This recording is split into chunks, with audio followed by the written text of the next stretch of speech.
September 17th, 2024 meeting of the Landmarks and Historic Districts Board of the Town of Southampton. Present are members Stephanie Davis, Susan Sherry Clark, Tim Ganettis, Jeff Gibbons, Vicky Kahn, Barbara Roberts, Samantha Malone, and myself, Ed Wisnowski. Recording in progress. This meeting is being conducted under town and New York State law that provides for both in-person and remote participation. Individuals may undertake remote participation by activating the Zoom link found on the published agenda and the town clerk's web portal. Recording in Viewing only progress. is done by activating the live link at the top of the town clerk's web portal. The online Zoom participation is being moderated by Peter of CTV. For remote comment on a particular agenda item, please notify CTV via the chat or raised hand function relative to the agenda item so that comments can be made. To reduce wait times for online and in-person participants, our practice is to advance such items to the beginning of our meeting agenda if we are notified in advance. Commentators will need to provide name, agency if relevant, and place of residence or business for identification at the time of speaking. With that, I think we can proceed to the regular items of the agenda first, which is the approval of the minutes of August 20th, 2024. The minutes were circulated by Stephanie, and there were a few spelling and other minor tweaks offered in recent times, and they were corrected as well. Correct. So if there are any other comments about the minutes, I will move their adoption. Seconded by Jeff. All those in favor? Aye. Aye. The minutes are adopted. Our first application is for 111 Rose Hill Watermill. And Susan, since you were lead on arranging site visits and doing the report, would you present the summary, and I'll put up the report that you presented. Of course, we got materials at the last meeting, which were appreciated. And I won't go through your materials because people would have had a time to look at them where the additions were, to the facade. But thank you for the site visit, and also Vicki and Ed, Larry, and Julie Green also went. Beautiful piece of property, sets back off of Rose Hill Road, not visible from the road. I was going to take a picture of the gates. I think, I don't know, one day, and Whitmore's were working there, so I skipped the gates. But that's all you can see from Rose Hill Road. I did photograph it from the other side of Hayground in around 2014, and that's the bottom right-hand photo, and it's not even really visible. I mean, possibly if you're out on a kayak or a boat, it might be, but it's not really visible to the public. So based on that, plus looking at the aerial available at that time, 2014, it was difficult to discern how much of, if there was an original house still there. So it did not make the AKRF survey. So that's one, a lot of times how we, judge a property, but it did not make that. But I think because of the lack of visibility and also just the aerials to determine the age and the integrity. But the core of the house is right to the center where you see that chimney. Julie and I think the second chimney probably to the left was also partially included, but that foundation was extended to the kitchen. But about everything you see on the exterior, the eyebrow windows, the dormers, the porches, the decks, those were all added. different points. The windows have all been replaced. Later on, I used the interior pictures from the application, but the original in front and back door are really interesting, and there are also some other chimneys. Fireplaces, and also some of the hardwood wood doors with glass. But it's what you're seeing there.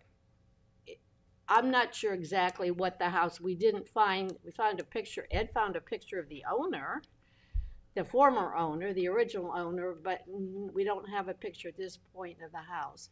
So it was built, according to our records, in 1896, even though the AYB is 1910. And before you flip, the bottom left is the boathouse, and we didn't go in it, but the architect says it appears to be original to a 1910, so it's really interesting and of course visible. You can see it on the right-hand photo, but it's not part of the application. So it's right now, from everything we hear, is going to remain. The next one is the pool house, 80s, 90s. It's going to be demolished, and so is the garage that had, I think, an AYB of 1950, but an addition. And those, due to their age, are not really considered. I didn't really include them in the report. So the boathouse remains, even it's original, and the other two are older. So basically, we're gonna talk about the house. But we found the maps from 1902 and 1916 actually at the last meeting, and it had the J.A. Steers, who's actually J.R. Steers. But you could flip back if you want to, go before that. So the person who built this was bought the property in around 1896. I think it was recorded in 1898. Was James R. Steers Jr., not to be confused with his father, James R. Steers Sr., and a nephew of the same name. So there are a number of those floating around. But this particular fellow, it was his father who built the yacht, the America, and sailed it. It was the family business, was boat building, large Navy boats, yachts, naval construction, cleaning up canals in New York City. But James at some point moved along. When he left his money to Cooper Union, so I assume he may have attended college there, became an attorney and served as a corporate director for their family, but also practiced real estate law. But flipping back up a little bit earlier, so there he is. There's the American. Flip a little bit back up.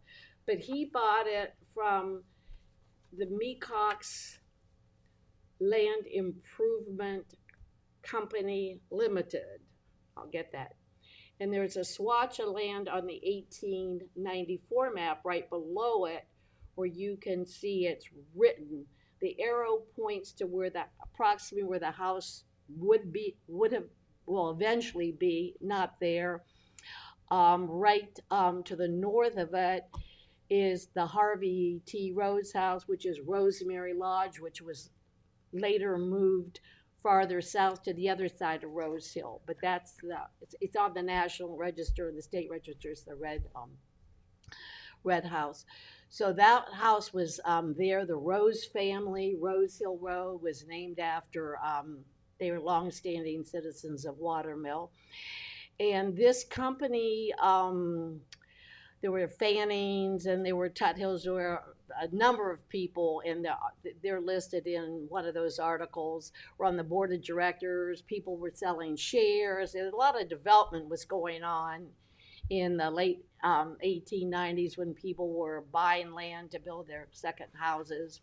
So these people sort of seemed to get in the spirit of that. They appear to have bought that land, I'm guessing, from the Rose family, and also across the street from Rose Hill, which was likely the W.S. Halsey family. My grandfather farmed that little swatch right on the other on the western side of that.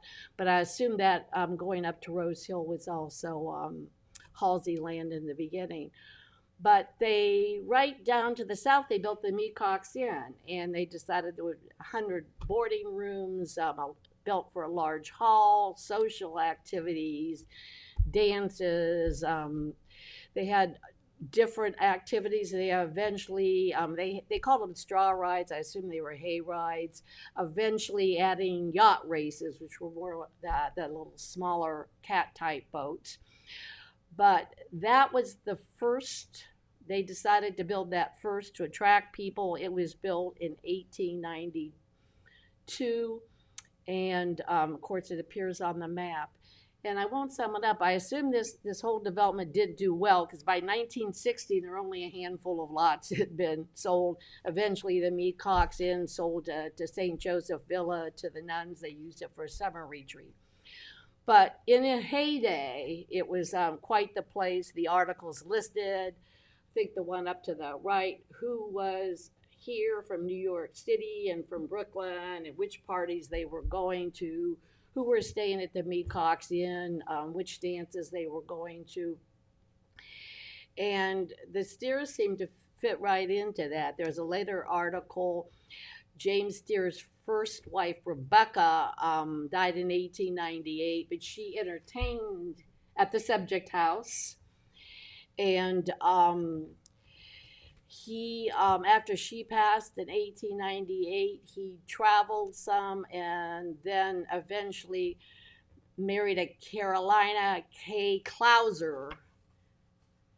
I think that was right around 1900, and so she would have become the mistress of the Subject House, and they also entertained and attended the events at in Mecox, at the Mecox Inn.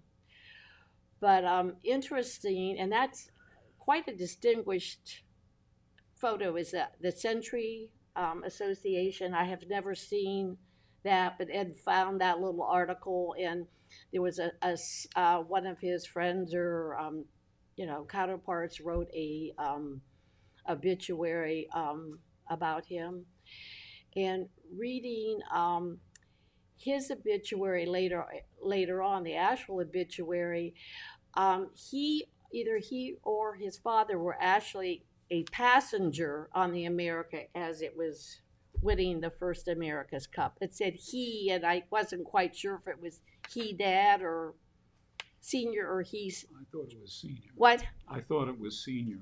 Yeah, that's what I was guessing. So that his father most likely. I thought maybe his father was getting a little old to ride that boat, but I wasn't quite sure.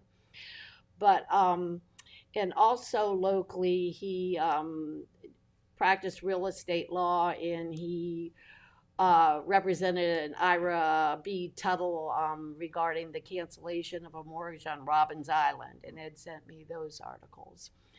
The digital copies of the deed, the original deeds, are available when James Steers bought it, the 1898 ones, and I just uploaded those versus trying to attach it, because they usually take up so many megabytes that it sort of makes it more difficult to open up the report.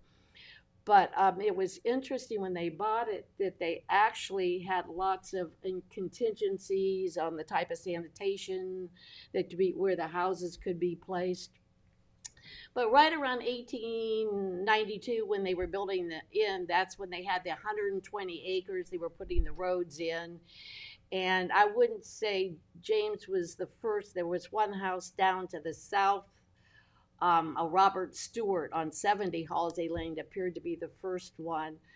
I'm not sure. I want to say Cochise, but I assume it's more Cochois. Had a house down on the point, a Mecox Bay. There was a Mrs. Pell, and several other families that had later purchased that. But he was trying to think. There were also articles he had. They said he brought his architect out, and this is only some of the articles. He was mentioned frequently in the local newspapers. He brought his architect out, but they didn't name him, so I assume it wasn't Atterbury or any of the other of the above. There, Bottomley, the McKimmon, Mead, I assume it wasn't any of those, or they would have named him. Um, the builder was James Madison Jagger, and he was a local builder, but he also was quite prominent. He built the elementary school on the Windmill School on Windmill Lane. His house at 300 North Main Street, and I guess a large number, according to his obituary, of the houses down on the ocean in the estate area. So he, I mean, I said we don't have an architect or designer, but we do have a builder who's, I think Aldridge at that time was also quite prominent. He was listed on the cottage lists every year. They're there between 1896 and when he passed in 1917. And the property was referred to as the Woods, which is, of course, appropriate. We drove through the woods. It's just lovely, large specimen trees, and I see that the owner was, of course, planning to hire the landscape architect to evaluate whatever, you know, the different specimens, but there are a lot of mature trees in that area. Traveled internationally, spent his summers here. Eventually, he bought his own cat yacht, and he also likely participated in the yacht races. And I think I have a small picture. If you flip down a couple times, there it is. The left is when it was delivered in 1908. And that is one from the Watermill Museum, the Tom Halsey collection. He had a number of boats, but it probably was similar.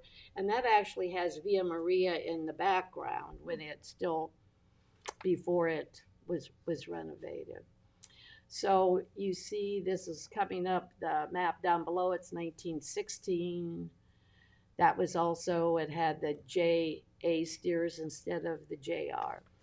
But after he died, he left it to Carolina, and she had a life estate, and he also donated a lot of money to Cooper's Union and also to other charities, hospitals, maternity wards. But the largest gift would have been to the college at Cooper Union. After that, I just found in the family search that Carolina sold the property to Flora Schmidt in 1926. Julie had found that there was an auction in 1920s where she sold the contents. His wife did, so we had figured that she probably sold the property about then. But in 1926, at least that's when the deed was registered. These are the 1930 and the 1938 maps. You can see the house there. You can see the boathouse. And there was also, according to the article, where they were building, a barn was built. And you can see the barn, or what I assume is the barn farther over well, it'd be to the top, to the left of the property, but up there would be the barn. Of course, that's not extent. But it's sort of interesting, the road, you can see the woods that you travel through, to get there. But Flora and her husband, Emil, they had a silversmith shop, an antique shop in the village. And I have additional things to add, like 1925. But these are the cottage lists, 1950 and 51. There's also one, Julie found one from 33. And after they purchased it, they referred to it as Homewood. And they spent time in Southampton. Their little business, I have added, I think, for the what I was working on last night. And they also were in Palm Beach and in the city. So they were also socialites, moved around, and participated in the party and social activities.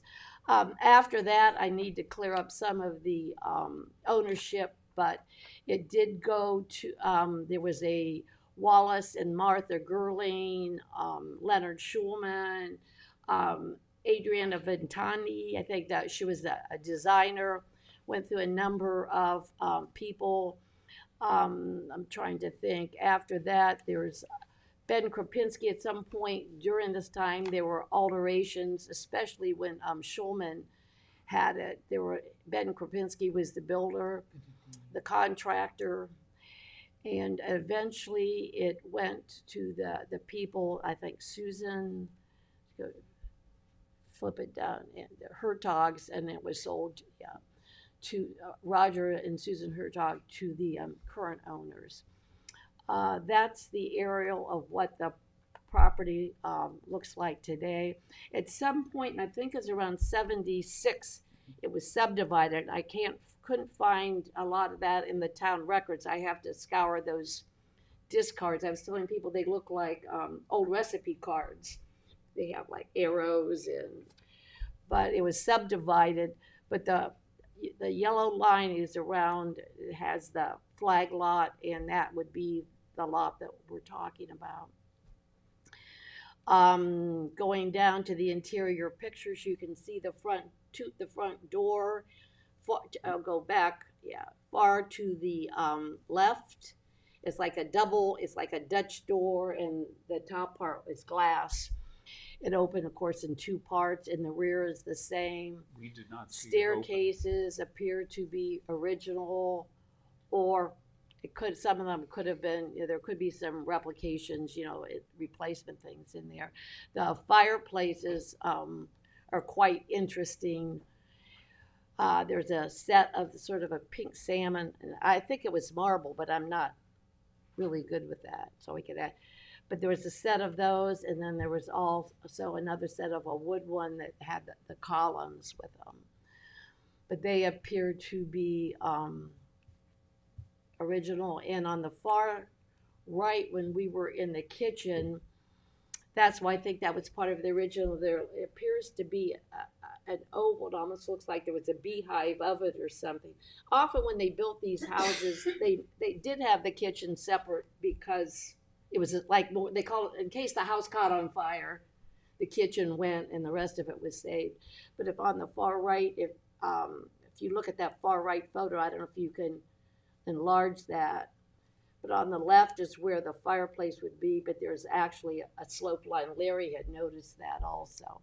So that's why we were thinking that part of the house was original, and then it was bumped out, with a newer section. What to say? It's the applications for a demolition of this house is because it's not what the current owners, it doesn't fit their needs. I mean, there's always donation, the materials, different ways, green demolition. There's also, it's a lovely, well-maintained house. There Habitat for Humanity, but I think, because of there are the sides of the property itself and the other, if it could be adaptively used as a guest house, and you'd have to talk with David. I don't know if there are any special carriage house kind of things. They try to encourage, and if saving not the new additions, not the eyebrow windows, nothing, only like what be the core of the house, because it would be a really interesting story for the homeowners, when their guests stayed there, particularly since they were on Hayground Cove, Mecox Bay, with the sailing stories and the history of the people who built it and lived there before them. But there's another small house which is on a separate property that I assume is used as a guest house. I think it was, built more in the 80s, 90s or something. Not that I'm saying that house should be demolished and this one put there, but I just because of the history behind this, if there's some way to use it. Yes, Ed? Let me ask, Vicki, you Yeah. toured the house. What was your sense of the originality of the elements of the house? I thought it was an absolutely beautiful house. I love the history, all the romance of the history, but I was frankly disappointed that there wasn't more that I could see that was truly historic, that remained to be, preserved in some way. So, in fact, I really saw very little. So there's more history in the report than in the structure itself. There's a lot, the report is fantastic, but my opinion is that there's very little that remains. And so, in my impression, you were talking about Yeah. the carriage house business, that needs to have a landmark. Well, no, I condition, don't and feel the this house question could be is- landmarked. I think the boathouse might be able to Well, landmark, but not we're not this talking one. about No, the question is, the Yeah. carriage house option is not realistic in terms of the character of the house being a landmark type structure. No, I don't, So- no, I do not believe because of the extensive amount of, exterior, no, I don't believe that for that. The only one would be we're not just talking the boathouse, but if the owners want to landmark the boathouse, that might be landmarkable, but not, so it's not that I'm recommending that be landmarked. But, and I was surprised there wasn't that much left Yeah, because it's been renovated, so I was surprised there was anything left. Well, we really had to go into the basement to try and determine where was the original foundation, where was the likely Right, location exactly. of the original house, because there's been, as you said Oh. correctly, been so many additions, so many renovations Yeah, over the period of years, and you Oh, just yeah, described no, that in your very you excellent are right. report. you're right. That I don't, I really, I don't see much there to preserve. And I'm not even sure, I wasn't even convinced of the door hardware, that what we were seeing was original. I had, Well, we know, there were a lot of things. The windows were all modern windows, Yeah, right. No. thermopane, No windows left, insulated Not- windows, and not a shingle, I don't not think- anything on the yeah, outside. There was not much originality to the house. Yeah. The house was well maintained, and it's a quote, a beautiful property certainly.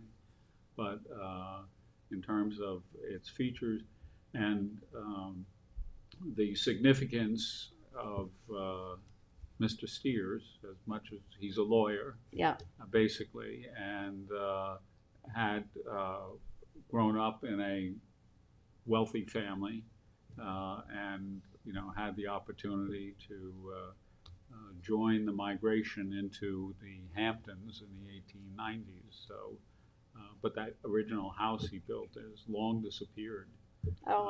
So the house in many ways is really not even connected to him in terms of all the imprints of everybody else that has I been agree. put on the house. The nature of the neighborhood this is in is changing, first of all. A lot of the houses have been, older houses have been torn down. There are a few from an earlier period of time remaining that are era there. But there's a lot of modern structures involved. The Mecox There was a Landing- lot of vacant land there's left there. There's Mecox Landing at the top. You can see as well that the character of the neighborhood has been lost as a historical kind of context for it as well. So that is not a factor in it, I think, as well. Yeah, with 383, which what I think was, somebody thought it looked like was also built by George Skidmore, as was the Mecox Inn. It disappeared, it was demolished, and we never, I think they got the permit to demolish it, but we never, for some reason, got it when that one disappeared. Yeah, I'm not familiar with that. So it's, so yeah, there's predates me. some have been. I list at the end the ones that I know of that are still there. But I think because the Mecox Land Improvement Company didn't sell that much, there was a lot of vacant land there for, they didn't have to tear down as many because there was still vacant land there. They were still selling it, 20s, 30s, 40s, 50s people were. So they're newer houses. The two that two of the historic resources were moved there. One's the core with Jennings House, was moved from where the post office was in Watermill. They're related. She was the Burnett daughter that was related to the one we had last on James Jennings. The Rosemary Lodge, of course, was moved from the corner, but they're really only Via Maria. Of course, excuse me, Rosemary St. Joseph Villa. The nuns. It was circa 1990s that demolished the Meacox Inn, built the new facility, and it's recently been demolished and I think subdivided, and they're building residential homes on whatever they divided that into. So no, there's So anyway, you've not a got lot left in a that good neighborhood. story that you put together, and but Well, I just sell the story, so Right. that's my sales. So um, the recommendation that we return to the building department is no objection. Correct. Yes. Is that okay with Yeah. everyone? Yeah. And we can, you'll attach the report to. right. So As I understand it from our meeting, that we had, there was a proposal to try and reclaim some of the right. interior Right. and exterior elements like the windows and so on, and possibly find them reused, which Yeah. is something that you could just confirm Okay. in the, I won't And the include response. that. I won't include making it a carriage house, even though I'd like to. I go with what the board as a group Yeah, decides. it's not It's not able to part be. of this, no. Yeah. okay. Do you want to provide? Very brief. Michael Lamont from Stella Honey Architects, been a resident of Southampton for 30 years. Our office is in Southampton. And I would just like to thank the board for all the consideration and the time that you've spent looking at the structure. As an architect that started my career in historic preservation, we don't take replacing structures lightly. And we did start, when we started the project, we looked at options and to see what was there and how it could be used, and we just couldn't come up with an acceptable solution once we determined that what the house was, what was left, what's there now. And then I think one of the upsides, as I mentioned at our site visit, was that the landscape, we feel that the landscape is probably one of the most, that has the most integrity of anything on the site. So the owner is committed to keeping all of the landscape. You saw on that drive, no construction vehicles are going to come through there. So he's actually, because it was a bit overgrown, so we took out some of the vines and stuff. So it's a pretty spectacular landscape. So he's committed to keeping that whole landscape in the front. It's almost an acre of property along the driveway before you get to the open lawn. So he's committed to keeping all of that intact and will look the same as it's looked for the past 75 years or so. And I will also confirm that we're in discussion. I have some in my office working with salvage to see if there's anybody we can get interested in any of the pieces that are there, the doors, the hardware. And the owner said he would help cover the costs of contractors taking that out, whoever, if we can find somebody. So I have somebody, not, as we discussed, not easy finding people that want that, but we are looking to try to see if there's anything there that can be repurposed. And then as well, the plan B would be any useful items for Habitat for Humanity, or any other reclaimed. We work with some builders who help some of their staff, some of the young staff, build some affordable housing. So we're trying to do everything we can do to repurpose. I'll include a link, and I think it's through the town for Habitat for Humanity, and this is advisory. It's unique in all of this. I mean, but I think they actually come out and get what they want. Yeah, the builders complain because they're not easy to work with, and so we have to take the lead as architects. We can't just call them. We figured out that we have to just take the lead and find. Sometimes they're hard to work with, and we can find other people that still need building materials, maybe not necessarily through Habitat for Humanity. So we'll do everything we can do there, and then finally, and as I mentioned before, that the original plan with the previous owner was subdividing the whole property into 3 or 4 lots, whatever they could get. So they were going to clear cut to Rose Hill to achieve that. So I think we saved that, and I think our owner's committed to, we're basically putting the new house in the location of the old house. And then demolition, whatever's left, we make them require the contractor to follow LEED certification. Anything gets wires, plumbing, anything that can be repurposed, and then everything's sorted properly. So we try to do everything we can do to try to at least make the process, sort of as, painless as possible, at least with this out reclaimed material. Thank you. Okay, Thank you. thank you. Thank you. Well, thanks, and thank you for all the effort in providing the tour. And, that was very helpful in terms of clarifying a lot of things. And sometimes when we look at some of the projects, we are left with a sense of anxiety because we don't know all the details that are behind the decision maybe to demolish or to do things in a certain way. So that explanation, I think, was very helpful that we got when we were there. Good luck with the project. Thanks. Thank you. So that'll go to the building department, and after I update the report, and you'll get the report and the form.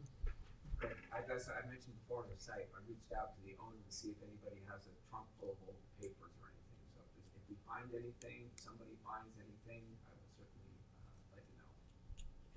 Previous owners.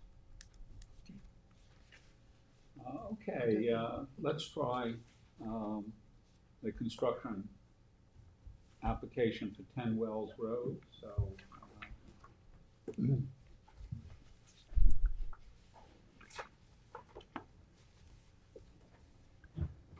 this is a shoreline house property that we received the application for.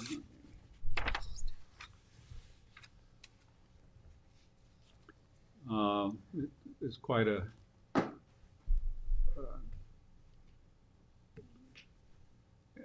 kind of work being proposed, a lot of it, some interior, some exterior. And the house itself, let me get the pictures of the exterior up. Okay.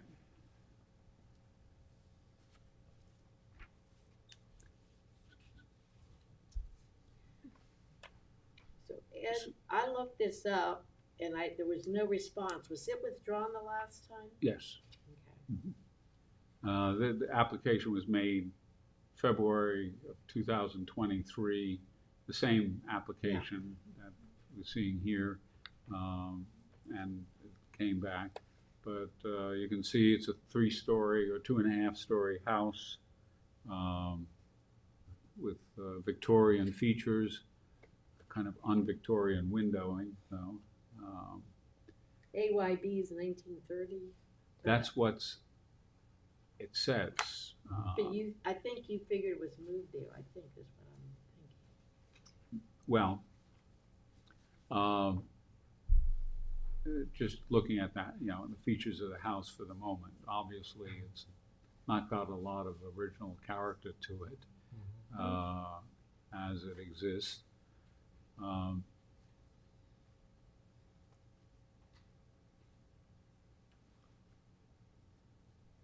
So anyway, let me go back to the location here and also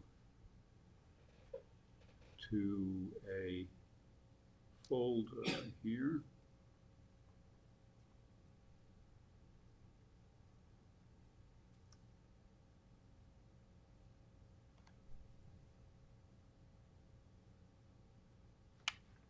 Let me get that folder here.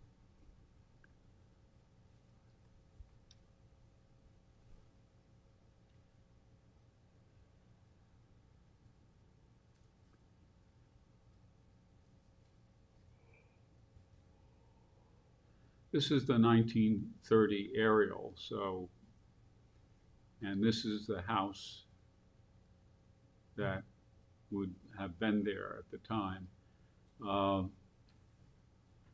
I think the house was there earlier. In tracing, I mean, I spent a considerable amount of time tracing the house. Looking at it and looking at news reports of individuals associated with it, and looking at the house found that, among other things, it was associated with George Bellows, who built a house in that area. And, you know, in 1886, George R. Bellows is enlarging his house to 3 stories in that location. So that house may be, you know, have much earlier bones to it than the 1930, but I've not inspected, you know, there's been no visitation for it. This is all just basically tracking the house through a number of owners and neighbors who exist there. And so I didn't find any great historic individual associated with it. Mr. Bellows was not big. He was a farmer at one point and engaged in carpentry work as well. The proposals for the house I don't find problematic either, given the house has been changed quite a bit. The work being proposed, besides roofing, some change of windows. Is that described here? Let's see. New roofing, new dormers added to the roof to increase view, light, usability of the second, the attic space, basically, I guess. The windows that you saw in the house were kind of all blank. They proposed to put in some divided, the impression or realistic divided lights in order to improve the appearance. And interior rearrangements on different floors. So I, again, don't see anything that is problematic in what is being done to a structure that has an AYB on the assessor's records as 1930, but I believe has a much older origin as well. Did you want to say something to us? Lisa Poyer with Twin Forks Permits on behalf of the applicant. I'm not the architect, just here representing the owner. And he's just looking to upgrade the existing house, not looking to change anything significantly structural to it or to alter, you know, the footprint or anything, but just trying to upgrade the facility and just bring it a little bit more modern and change out the windows and doors and make it a little more energy efficient, changing siding, that kind of stuff, more maintenance work. So the delay was we got stuck with wetlands. So there was an application made with the prior architect. He didn't know he needed wetlands. So then I got involved and got wetland approvals for it. So that was a delay. But thank you. Thanks. Thank you. So is there any problem with this? So if no objection to what's being proposed, so we'll send our response back to the building department that there's no problem with it. Okay. Thank you. And thank you for coming. So, right. Okay, so now we can maybe find out what's in store for 45 Station Road? 35 Station Road, West Hampton, okay. Let me just orient with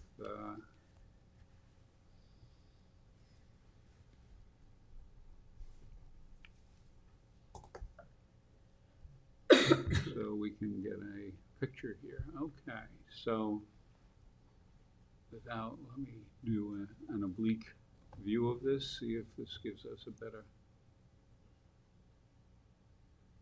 perspective on things. Okay.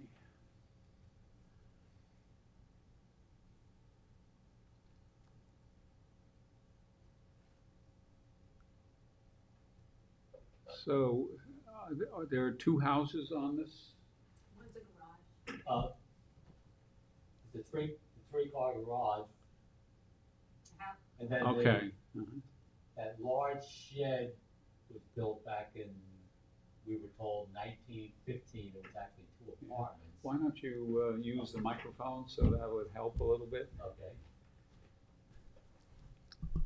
We were told that large shed was actually built in 1915 as two apartments.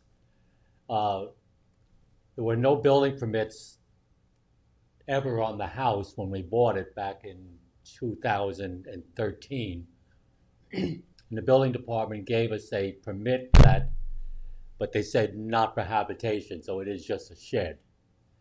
And then there's also a trailer on the property, which at the time the building department gave us a CO on the trailer as a legal apartment. Now with our new application, they want us to tear the trailer down and of course give up the CO, which we agreed to do, and we filed the demolition permit for that. And what we're looking to do was just add 550 square feet onto the south side of the house, which is expanding the existing kitchen and the upstairs bedroom to make it a master bedroom. And we were told, this is back maybe 2 months ago at least, that we had to fill out the paperwork for this organization, which we did, along with all the photos and everything, but apparently it didn't get from the building department to here. So our architect had actually done all of that for us, so we were, kind of in a fog as to what was going on, since we haven't heard anything, and apparently it never did get here, so I'm assuming we have to file all of the paperwork again. Well, it's something we can check on. And, because we're in the dark, not Right. having seen anything. So it's something that we can track back. We have had some turnover in the staff arrangements that kind of feed the paperwork to us in the past several months. The last time, yeah. The Yeah. last time I spoke to Dave, the chief building inspector, who I actually never met. I heard your name is Dave, you're not him, are you? Anyway, I understand he retired. And I spoke to him on the phone and he said that we only needed the approval from you, and then he would release the building permit as quickly as he could. And then that was the last we heard. Okay. So we'll do some checking. And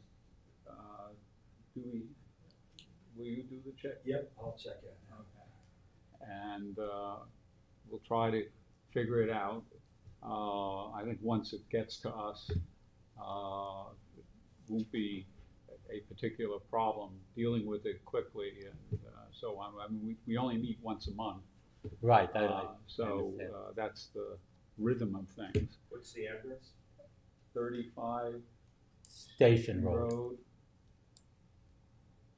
What's the year of the house built? I was told it was 1895. It's the little house. Yeah. It looks like it's been redone It several times. had vinyl siding and vinyl windows when we Yeah. bought it, and sheetrock on top of the plaster walls. It was, from what we were told, the same family owned it from 1895, just different relatives. The Robbins family. Yeah, they owned it for more than 100 years. They raised 4 children in there. It's such a tiny house.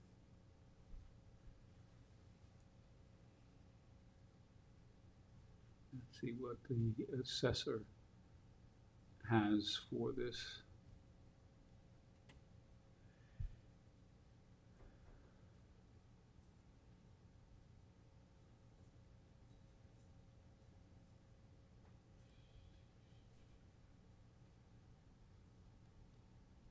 Yeah, Dennis Robbins was the father, and he worked at N.B. Rogers Lumberyard at the end of, Depot Road, remember that? Yeah, I'm a Rogers, I've got You Rogers, are? yeah, Okay, so you remember the lumberyard, and Dennis, the father, worked there. okay. Okay, the AYB on it is 1890 from the assessor, so that's probably more or less in the neighborhood of it. So it is an older structure in its original bones, so that would be something. The house has a cement block foundation, a complete basement, which I think the house had to be moved onto that. I do not believe they had cement block in 1895. Right, yeah. So because it has a full basement as opposed to typical brick or whatever you might see for a house that old. So, and the other aspect of it is just to, again, let's see, check here. You bought, are you Barry? Yes, I am. Okay, all right. So, and before that, the owners were Robbins and Kinney and Lewis. Going back to, Miss Lewis was Robin's daughter. right, so, Faye Lewis and Shirley, they all have their married names. right, okay. Okay, so anyway, we'll try to check where the paperwork is, and hopefully it hasn't gotten lost, that it has to be redone. If something has already been put into the process, it might be. Can I have your phone number? I'll give you a call after I research it.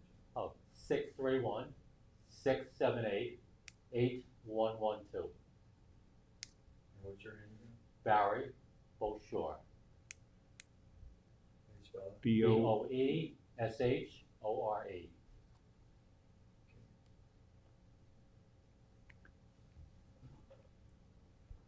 Okay, so we'll work on it, and hopefully everything can be put in place for the next meeting. And If the paperwork somehow is all lost and everything, obviously I'd like to get in again before your next meeting. I'm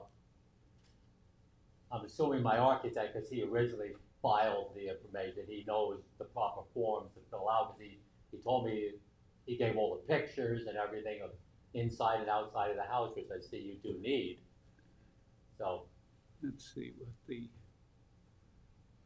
permit structure is here. Who's your architect? Mark Nato.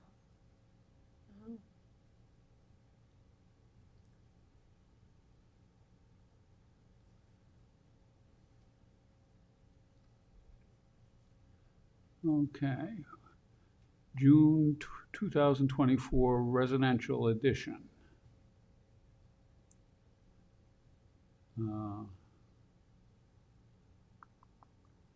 Removal of side deck, single wide mobile home, 2-story addition to add dining room and foyer on the first floor. Is that the paperwork? that is correct. You're talking about, okay. You paid a fee? for it? Yes. So, someplace out there, the paperwork is floating around. And it looks like something went to the ARB. Yes, Uh, and it got approved, the ARB approved it. And then there is a plan review letter, which is probably a referral to the Landmarks Board. That was, okay, so anyway, we know that there is something that has been filed and is sitting there and waiting to be transmitted to us. And Right. so we'll work on that. Thank you so much. Well, Well, I'm sorry to get that kind of confusion, but it's also good that you came to try and clear it up. Well, I thank you all for hearing us, and now I understand what you do. Yeah, you're like, what is this? So, It's really cool. okay, thank you. Thank you again. Right. Yes. Right. Thank you. Thanks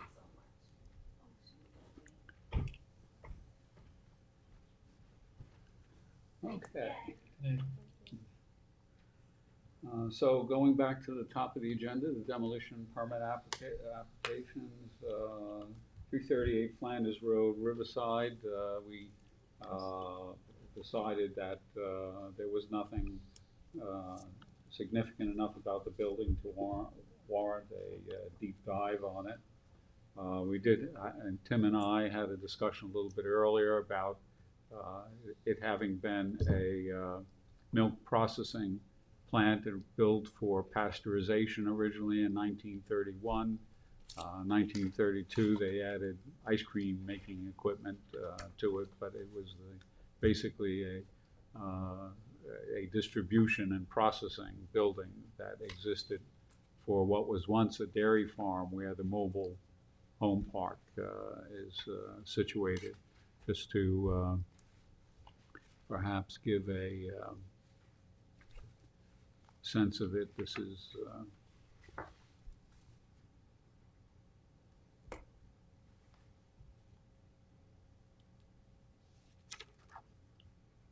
an unusual effect. I don't know why that Weird map layer. that's blotted out, but that's the area of mobile homes, which is the pink overlay layer there. The property that was on Flanders Road is right here, and as you get closer to it, you can see the building that was the subject building. This is the building that is slated for demolition. But there was nothing of merit in the style of the building or in the significance of the owner in terms of the historical character of the town. So anyway, that was passed. 6C Squires Pond Road is an application for demolition. This is around the corner from a property we reviewed in May. The property that we reviewed in May was 12 Red Creek Road right here. The CPF bought the property. I don't know if you remember, the side of the house was partially stripped when we kind of looked around at the photographic images. It was an overgrown property, and the house was fairly old, but not had been deteriorating from lack of use and long-term vacancy there. Yeah, that was a Squire's home, as I recall. And yes. Yes, it was Yeah. originally a Squire's With home. the Ella Squires Jr. Yeah. Yeah. It's right near there. So this application is of some interest.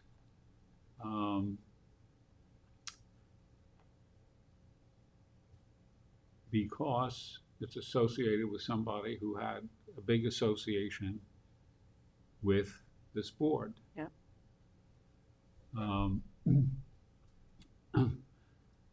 The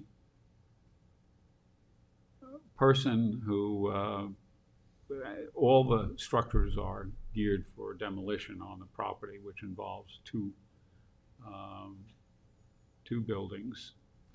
The owner of the property, long-term owner of the property, Henry and Barbara Muller,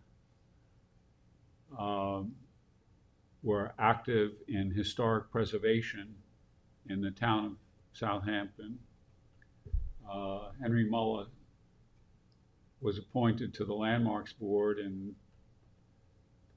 before you got on. It was before I got on, but we served together. Were you there when he was there? Oh, yes. Okay, well, Oh, yes. because I know he started in 2000. I think he went to 2007 or 8, and that's about when you were, I think, appointed at that time. Yeah, he and I served together for a while on the board. Yeah. And so his professional background, he was an academic, professor of marine botany,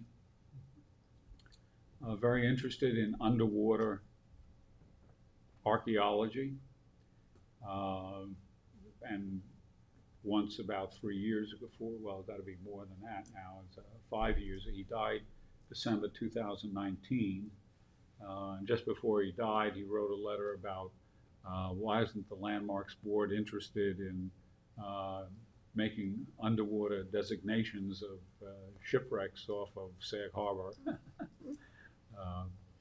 And a lot of problems associated with that. But he was still pushing.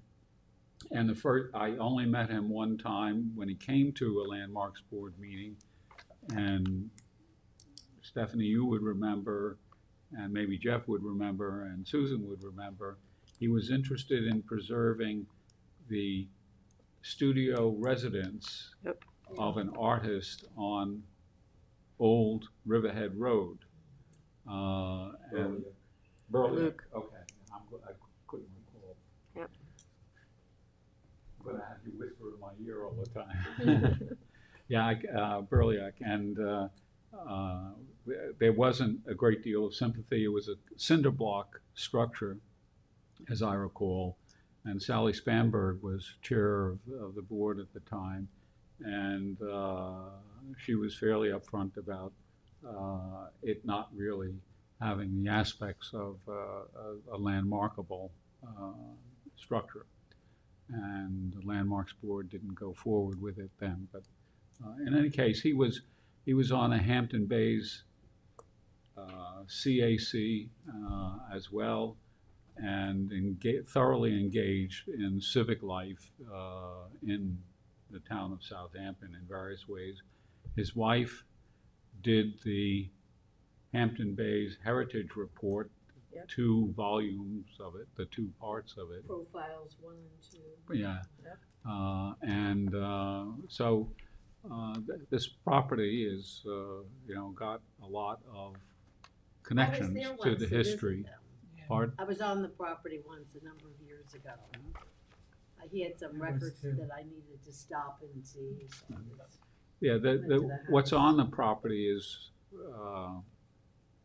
been modern, renovated, I didn't realize since what they- year it was built. So since they owned it. I think they bought it in 1986,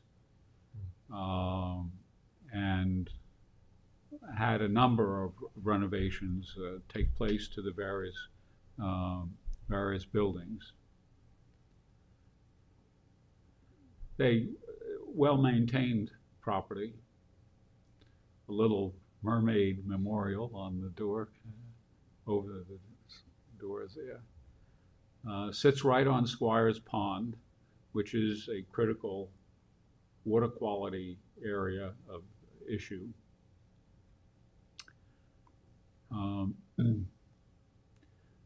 I think the application, provides a great deal of images that are very, very telling.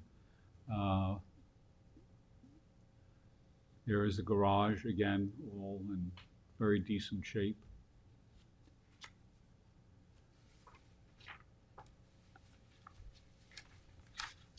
But as per CPF policy, it's before purchase, they want the buildings demolished.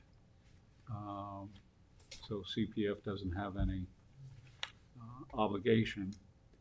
I did mention that Henry Muller died December As I understand it, his wife Barbara is in California in assisted living, and therefore the property doesn't have an occupant at this point in time.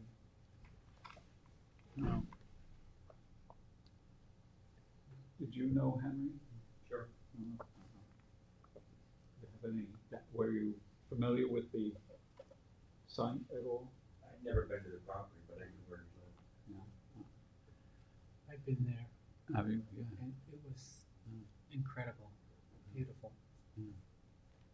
Actually looked at a house around the block from there. So yes, it's a spectacular site as well.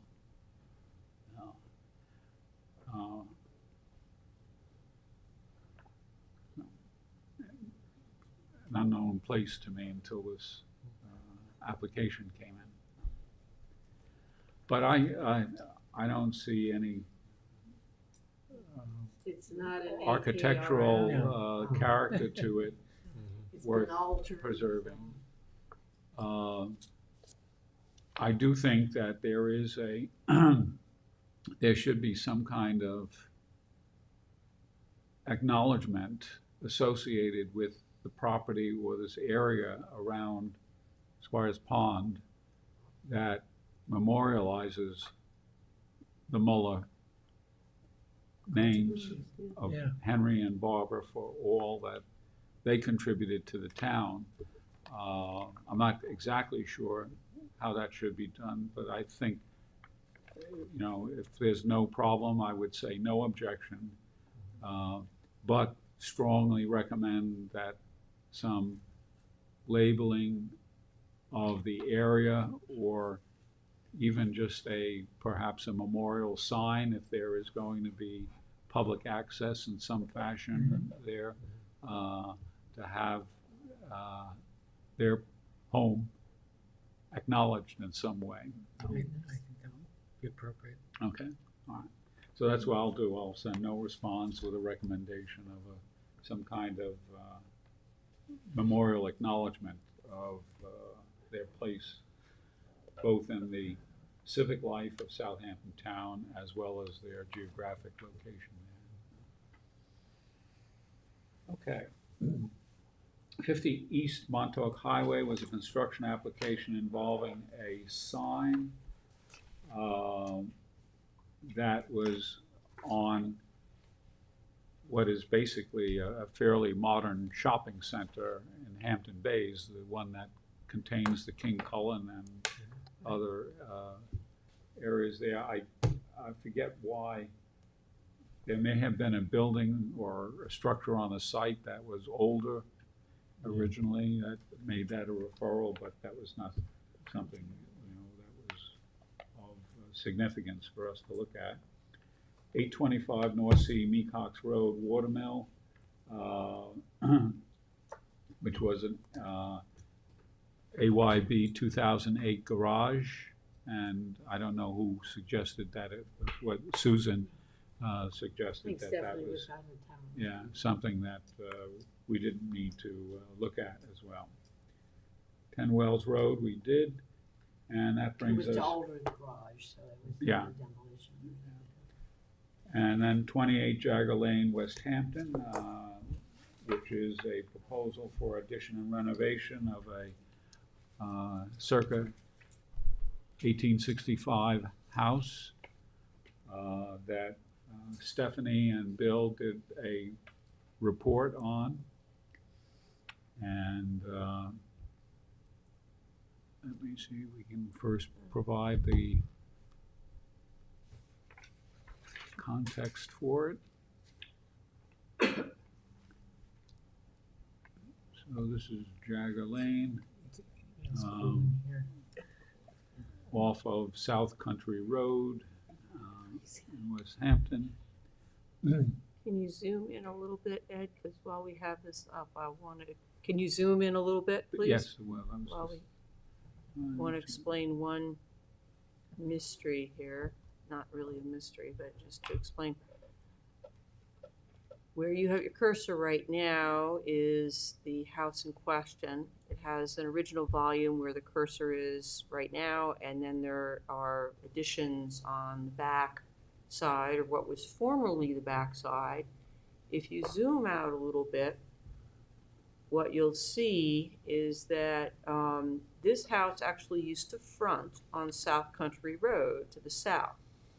The property was subdivided a number of years ago. A large hedge was put up between the house and the former front lawn area to the south, and the property address was changed. The property address used to be 44 South Country Road, and now it has the address of 28 Jagger Lane.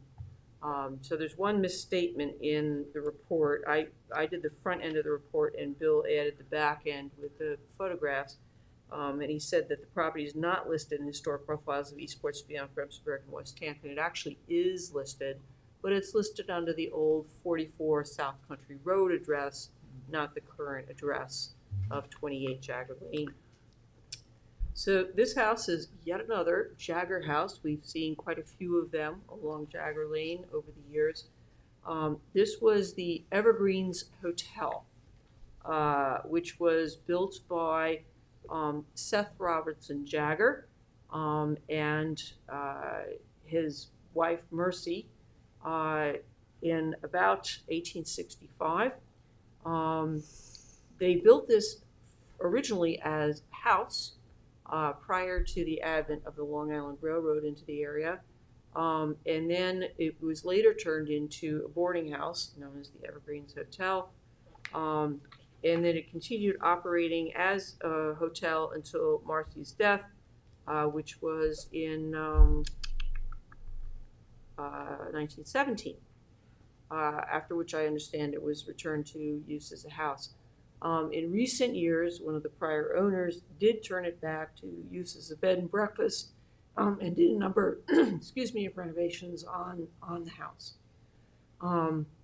At this point, the house officially faces west, which is they consider the front facade, but you can see very clearly there the original front facade of the house with the porch, with dormers, etc.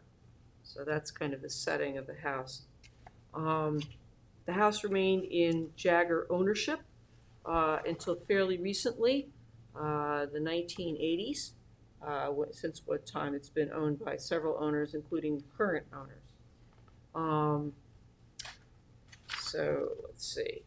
We visited the house, toured the inside and out. The owners were very gracious and let us see the whole thing. The house inside has a number of original features, but it also has a number of newer features. Newer floors over older floors. Doors with the original rim locks removed and modern knob replacements, etc. All the windows in the house appear to have been previously replaced, with the exception of the little triangular windows at the top and the little rounded windows at the gable ends of the original volume. It is officially a two-family residence. It's considered a two-family residence, and it is somewhat divided inside to reflect that particular use. We noted that the exterior is in need of some maintenance. We've got some peeling paint, we've got some areas of rot, etc., as is typical of an older house. And Bill and I are both hopeful that these things will be addressed in the course of the proposed changes. The proposed changes for this house are fairly significant. There's not much proposed for the original volume, for which we're, I think, grateful, but the volume to the rear of the house is proposed to be altered in a fairly modern-looking way. Bill provided the proposed elevations in the report. He noted for the proposed north elevation, which does not face a public street, that there are going to be some fairly broad and stark walls, and that the proposed windows are not in character with the existing dwelling. Actually, Ed, could you move to the next page, please? That's where those elevations are shown. And then there's the west elevation, which is the lower elevation on that particular page. And the original volume is on the right, and that's essentially going to retain its appearance. But you can see the middle volume is going to look considerably different from what it looks like now. And then there's a large addition proposed on the right-hand side there with garage doors with a crossbuck pattern and some windows that much of which are really not in keeping with the historic character of the main volume of this house. What the house now has some very interesting shingles. It's shingle sided with wood shingles, and the shingles in some cases are very, very wide. They don't have a very long exposure, but they're extremely wide, which suggests to us that they probably are original shingle material based on the width. What it's going to be replaced with, at least on the newer portions of the structure, is vertical siding, vertical wood slats on top of exterior grade blackened steel sheathing, which is going to, again, considerably change the character of that portion of the house. It's going to give it a fairly commercial and industrial appearance, which will not help the historic value of this structure. Ed, could you turn to the next page, which actually you're already at? These are the proposed south and east elevations.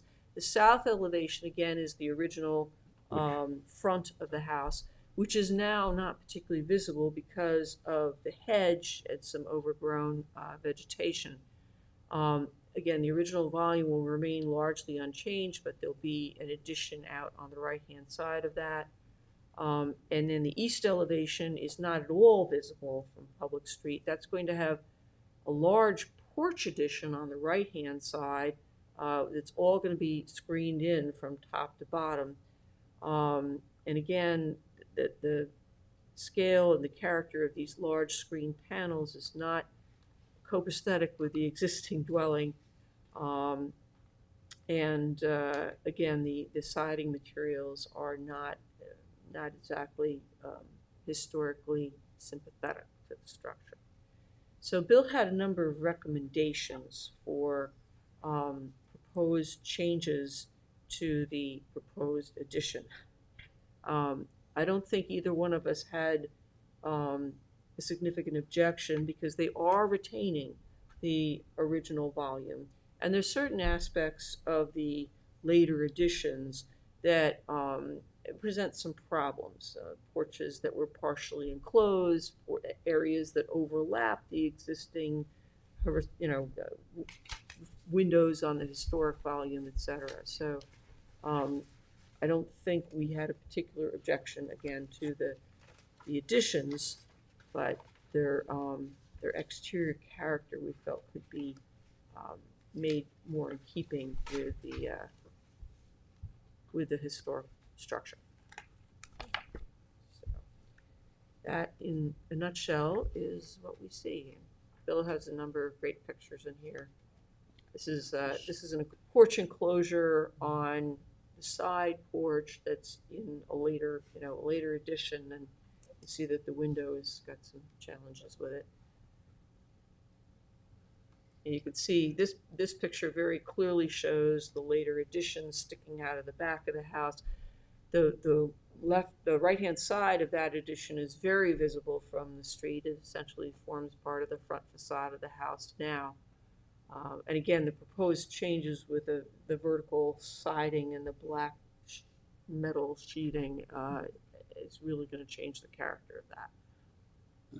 Looks like there has been a lot of interior renovations by looking at the pattern of windows on this side here. There have been a lot of interior renovations. There was, at one point in time, one of the last Jagger persons to own the house got approval for altering this building for use as an apartment building. And when you look at the interior, there are a lot of, non-original partition walls that seem to have been added over the years that chop up a lot of the interior. I've never been in this house before this inspection, and I was kind of surprised by what I saw. I expected to see something more original and historic. I mean, for example, this is a door that was one of the few ones that have remaining operational rim lock hardware and the original doors, but a lot of the doors have been replaced. A lot of the original hardware is gone. And again, we see, newer wood floors placed over the original wood floors. We saw very few original wood floors in the structure. And I think the building has been essentially used as an apartment kind of building for a while.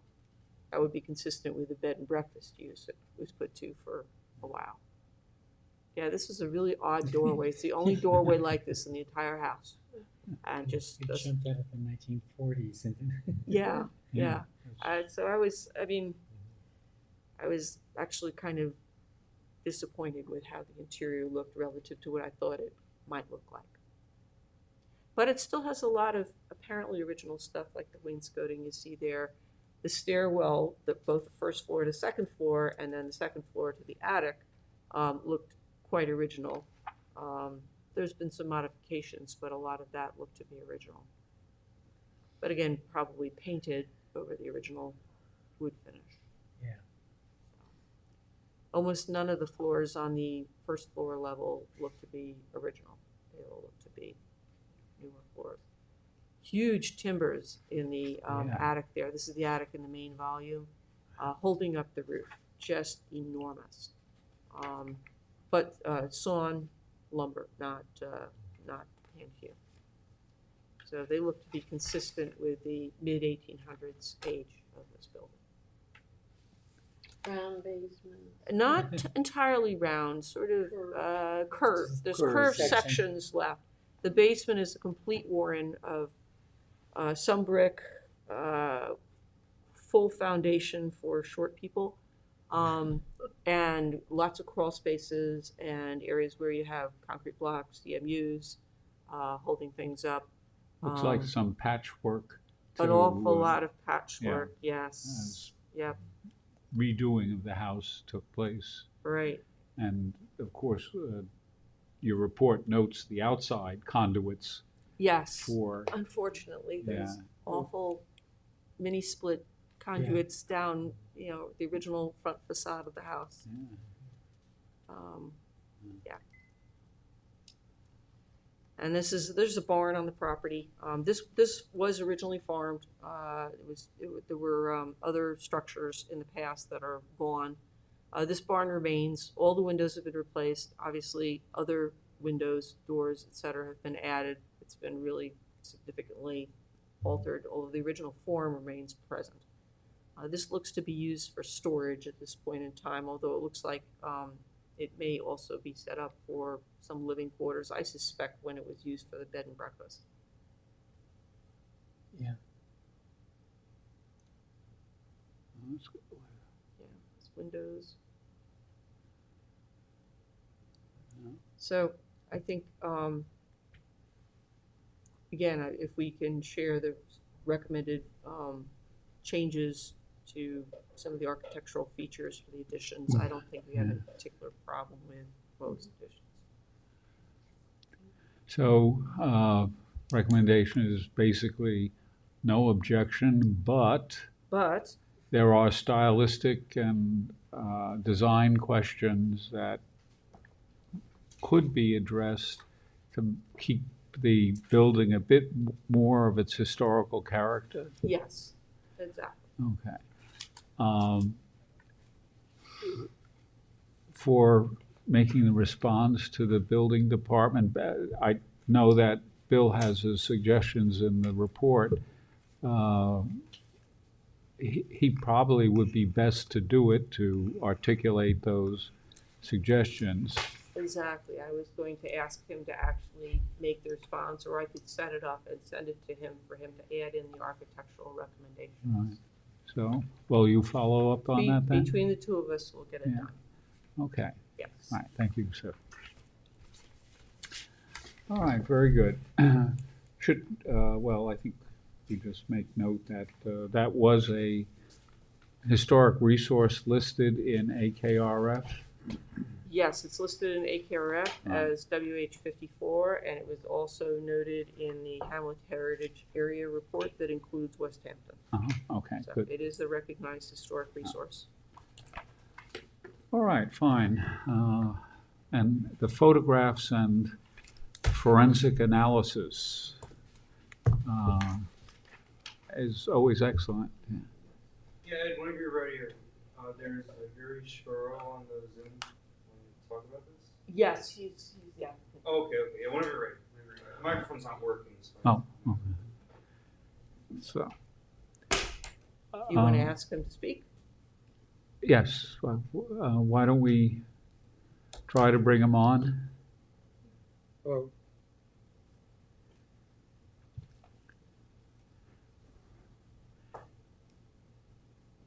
We can see you. The screen froze for a second. Yeah, okay, thank you. Can you hear us? Yes, I can. I don't know if you can hear me. Can't I don't think you can hear. Can you hear us? I can.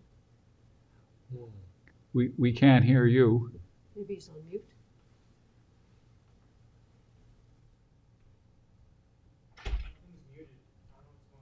Okay.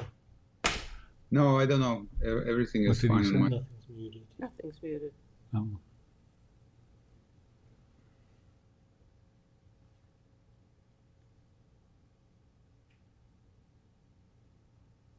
Hello, hello.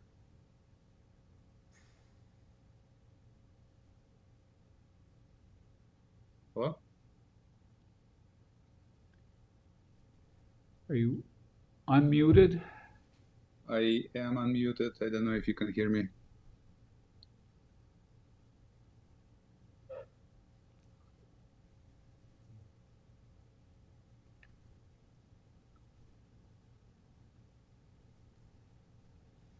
Speak now. Hello?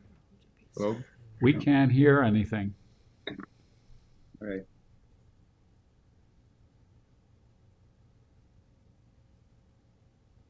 What if we could call in on the phone number? Yeah, that would be. I think he heard you.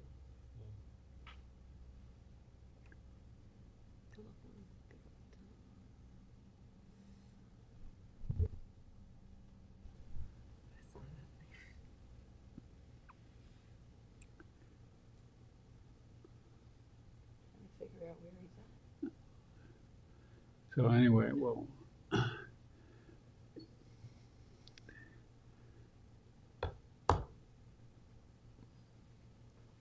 I just joined again. Is that better or you still cannot hear me? Still no audio. No. No? All right. Everything's unmuted. I don't know what's going on. Okay.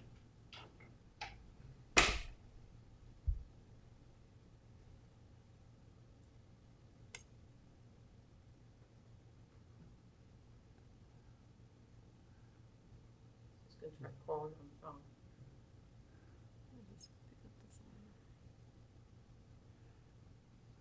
needs to get a chat.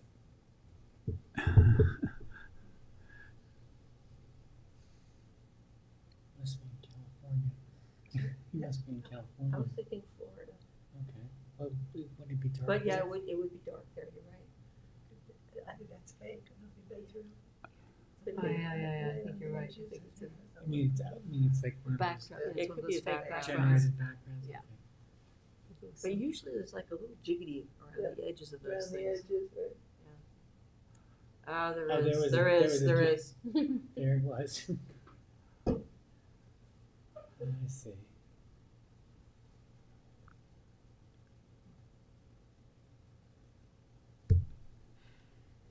Can we send them a chat and tell them? I mean, is there any chat thing? that you- Well, I'm not on Zoom, Oh, so, that's right, you're not. yeah, so, Yes, we could, the, he, you know, he- Yeah, he sent us a little message saying he's gonna try to call in on his Oh. phone. Okay. yeah, he's talking to him, yeah.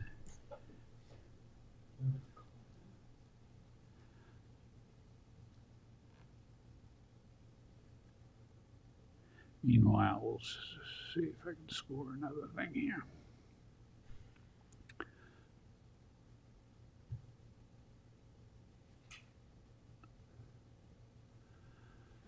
Can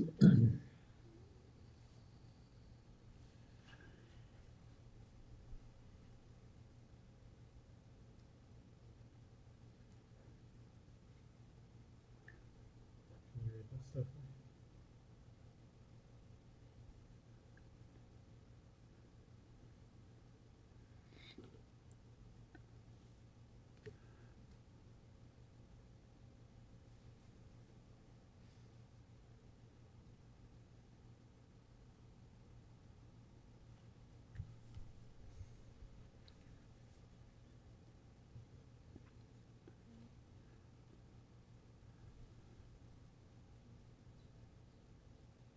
To unmute your microphone, you can press star to unmute. You are unmuted.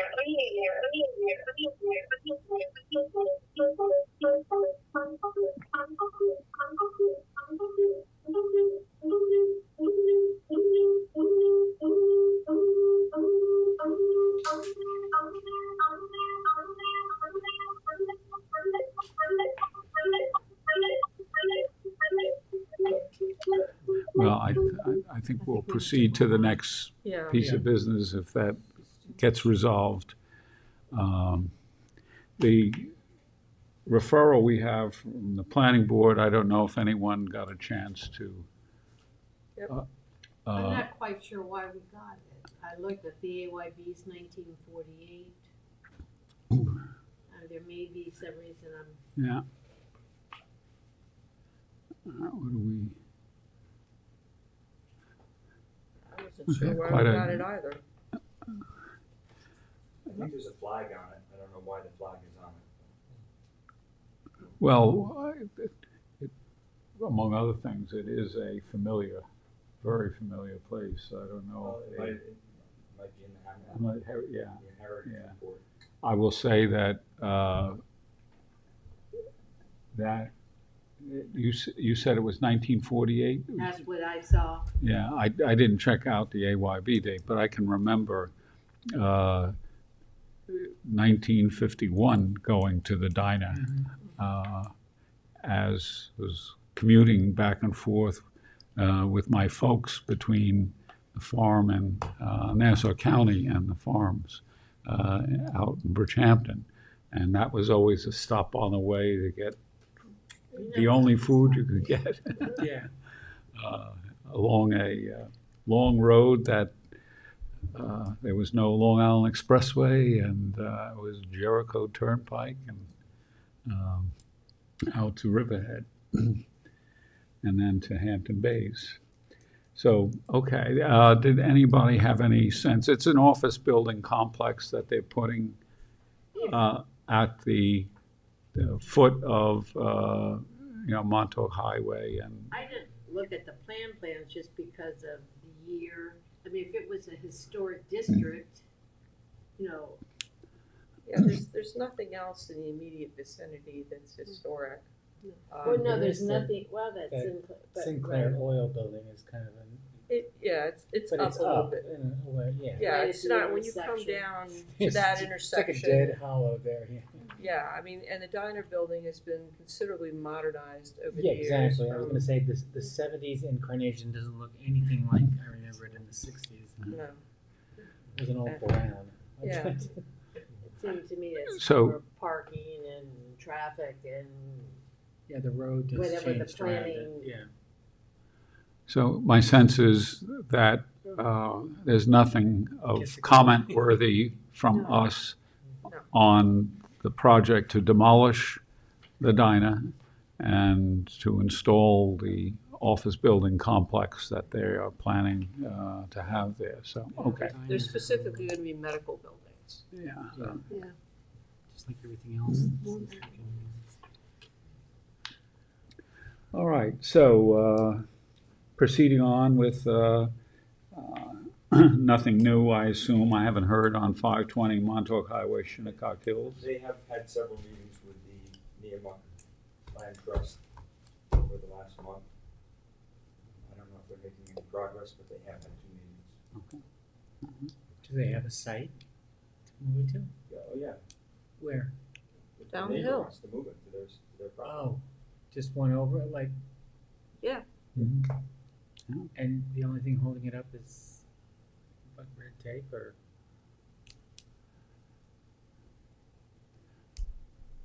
I wouldn't call it red tape, but Is it the tribes? there's some Objection? differences of opinion.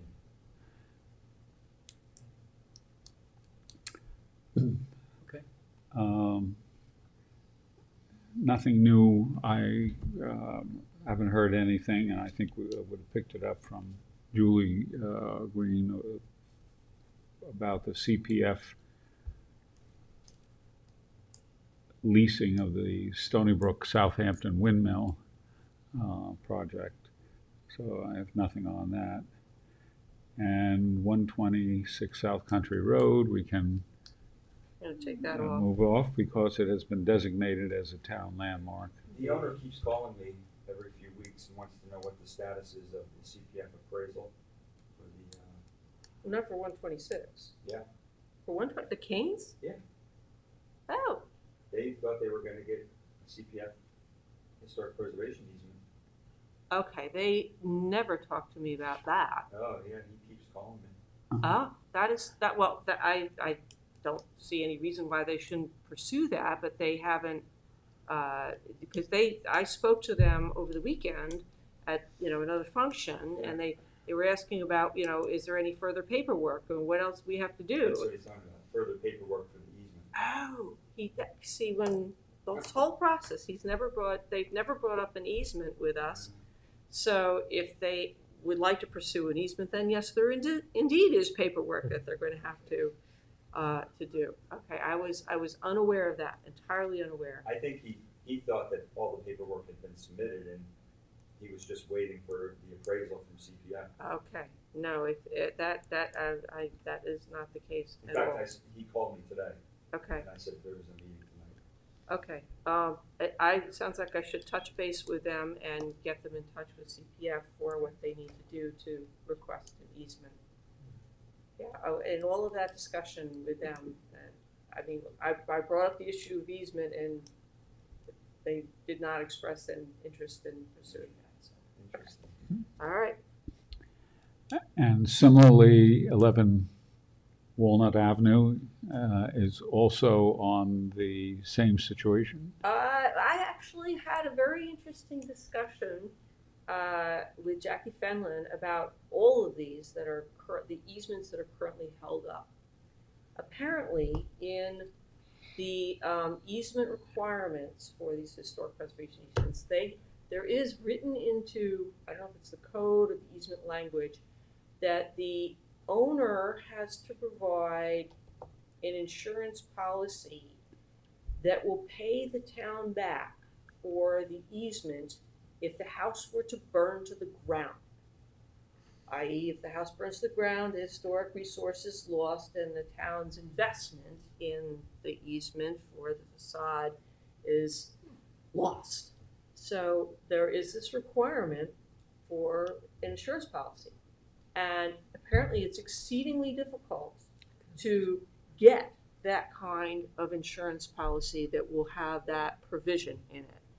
So Jackie was going to apparently take this issue to the town board to see if somehow they could change the language so that there could be some other much easier mechanism to guarantee the town gets something back if the historic structure is, lost, if the facade is lost. Mm-hmm.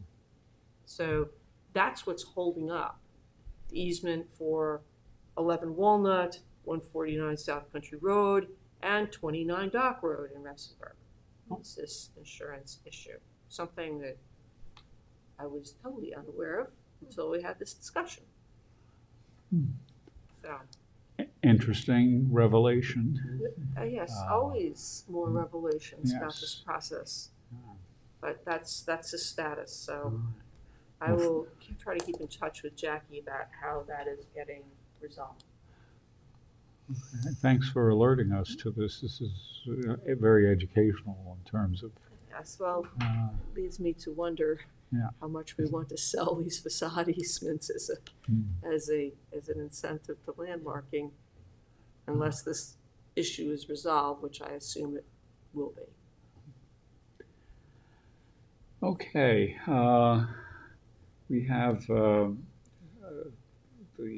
continuing agenda possibilities of State National Register of Historic Places that we might nominate. I myself have not had the time to orchestrate anything with respect to that. We did do our communication with respect to the cell phone towers, so that doesn't have to continue. They may come back at a time of actual application to construct things, but at least we've cleared our air with respect to their impacts. No news on the Stony Brook campus issues with respect to the windmill or with the Chafin House. So, certified local government activity.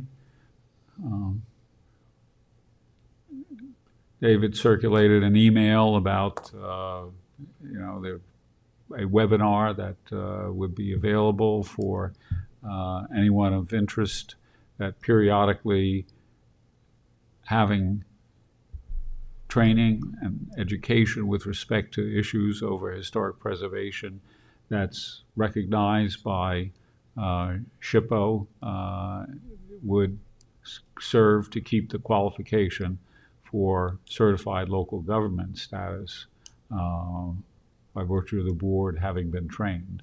So just keep that in mind. Yeah, they're very easy to listen to. I think they're very informative. I'm gonna attend that one that David just circulated, and I did one maybe a month ago. So yeah, they're good. One other item that has been passed to us is the proposed replacement building of 13 Ochre Lane that was circulated to board members. Samantha provided one response with respect to encouraging the diamond lattice windowing on the front of the house, at least, to replace and evoke the earlier building. Bill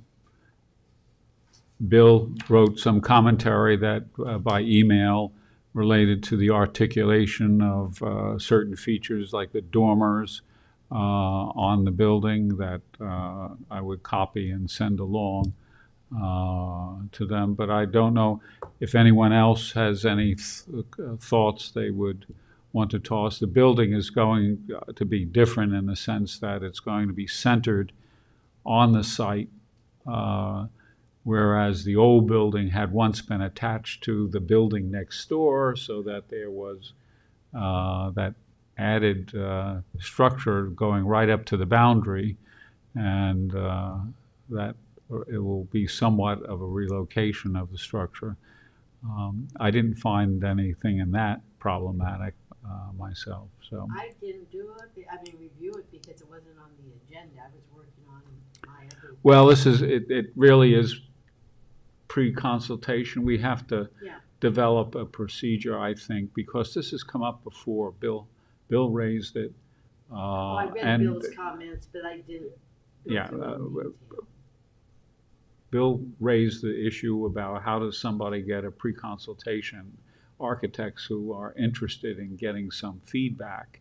And it was suggested that the only way that should happen is through a building permit application, which is really not a procedure that works. So at some point, one of the tasks to be worked on perhaps is setting up this situation where somebody can say, can I have time on your agenda for discussion of a building addition I want to make, or some other questions like our guests tonight did. So, and that will take some thinking too to figure out, but I think it's something that should occur. But Susan, if you have some thoughts, email them to me and I'll pass them on, package them, and send them on. I'll look at the detail, I'll get yeah. back to you within the Yeah. next day or so. So, I have, okay.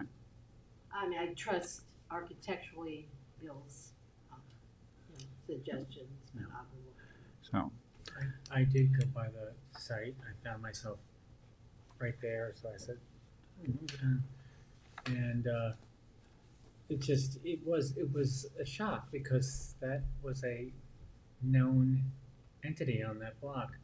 And when I went back up, I went around because he had said, that he had built a house for his son behind it, and that it was in keeping with the neighborhood. And I was like, no, it's not in keeping with the neighborhood at all. I mean, like it's laughably that he didn't bring that up, but. yeah. Well, I mean, the new house is going to be a new house with, you know, rooms that are bigger and, you know, ceiling height taller. Reading that one letter, what the concern was the quality of the materials. I mean, not just the shape, but the design, but what was being used. Certain shingles, certain windows, roofing. Yeah.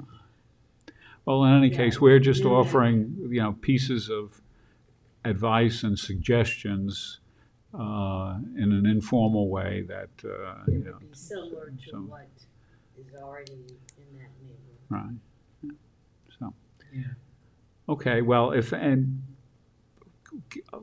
let's see. This is the 17th. I'll give it a week for anybody to send along other comments, and then I'll just return to him any suggestions that are made for his project along the way. Okay, let's see, is there anything else that's bubbling in the back of our minds? I don't see any bubbles there, so if not, it is now 8:50 p.m. This meeting is adjourned. Thank you, Peter.